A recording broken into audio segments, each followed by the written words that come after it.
Depuis l'invasion de l'Ukraine en février dernier, une question de plus en plus importante hante les esprits. Vladimir Poutine utilisera-t-il l'arme nucléaire afin de s'extirper d'un conflit qu'il n'a plus aucune chance de remporter avec des moyens militaires conventionnels? En effet, des rapports récents ont indiqué qu'un train a quitté la base de Sergueï Passad à proximité de Moscou en direction de l'Ukraine, où se trouve l'unité chargée de la garde, de la maintenance, du transport et de l'élimination de l'arsenal nucléaire russe. Alors que de nombreuses ambassades de pays proches de la Russie ont récemment demandé à leurs ressortissants d'évacuer le pays.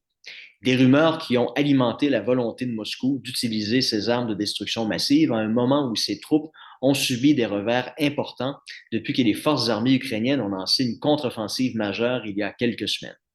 Doit-on vraiment avoir peur? Donc, quelques éléments sont à prendre en considération. D'abord, la doctrine de la Russie a toujours été articulée autour d'un cadre strictement défensif et Vladimir Poutine sait très bien qu'attaquer un pays étranger avec une telle arme entraînerait probablement sa propre destruction en vertu du principe de la destruction mutuelle assurée.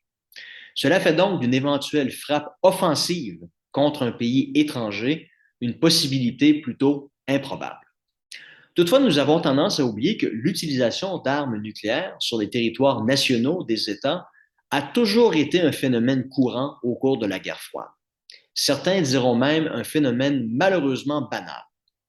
En effet, plus de 2000 bombes nucléaires ont explosé aux États-Unis, en Union soviétique, en Chine, en Grande-Bretagne et en France depuis 1945, dont 520 explosions atmosphériques.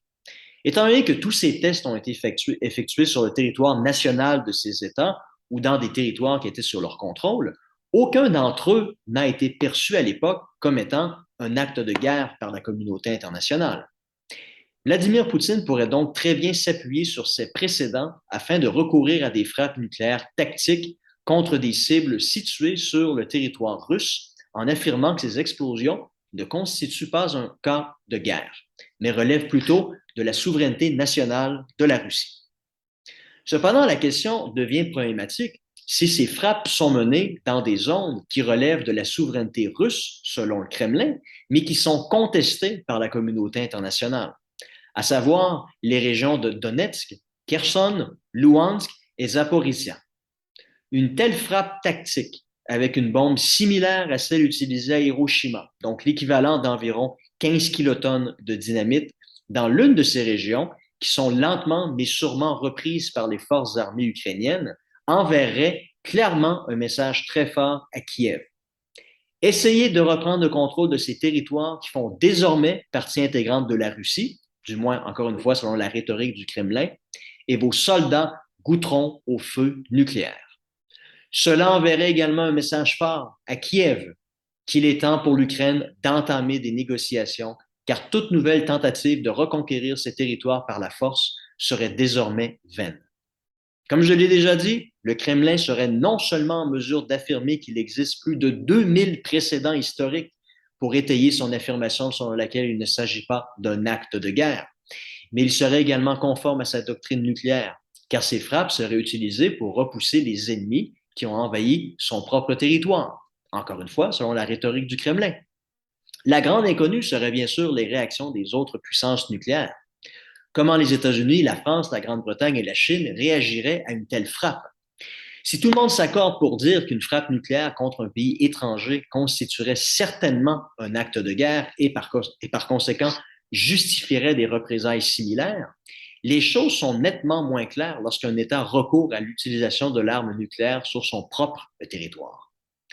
Tel pourrait être le calcul de Poutine, tout en sachant qu'une non-réaction de la part de l'Occident signifierait aussi une reconnaissance de facto que ces territoires annexés font désormais partie intégrante de la Russie.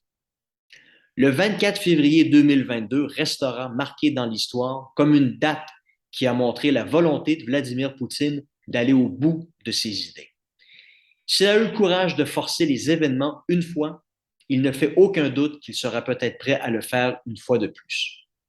À la lumière des nombreux problèmes que ces forces armées ont démontrés depuis le début de l'invasion, il sait fort bien qu'il n'a plus aucune chance de remporter cette guerre par des moyens militaires conventionnels et que l'éventualité d'une défaite militaire signifierait sa perte.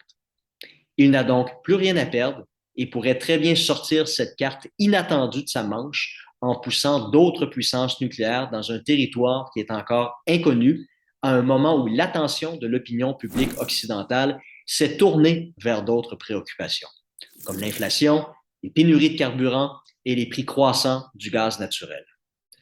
Recourir à une telle tactique pourrait très bien être sa dernière chance de réaliser ce qu'il souhaite et de pouvoir revendiquer la victoire à un moment où beaucoup supposent que sa défaite est inévitable et n'est plus qu'une question de temps. C'est une hypothèse trompeuse. Vladimir Poutine n'est pas le genre d'homme qui se laissera abattre si facilement.